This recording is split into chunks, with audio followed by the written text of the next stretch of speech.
How to fix Instagram next story freezing problem? Let's begin. To begin with, open the Settings app on your device. Next, click on the Wi-Fi option and toggle the switch to off position. Then wait a few seconds and turn it back on again. This can help refresh your network connection. After that, go back and scroll down and select the app option. Then choose Manage app from the available option and use the search bar to look for Instagram. Once you find it, open the Instagram app info page. At this point, click on Clear Data at the bottom right. Then select Clear Cache from the menu and confirm your action.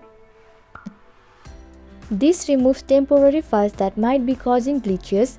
Following that, open the Play Store and click on the magnifying glass icon at the bottom right corner and search for Instagram. Now open the official Instagram app.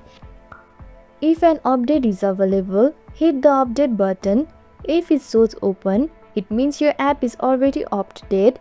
Finally, tap open to launch the Instagram app and check if the stories are now loading correctly. And that's it. I hope this video helped.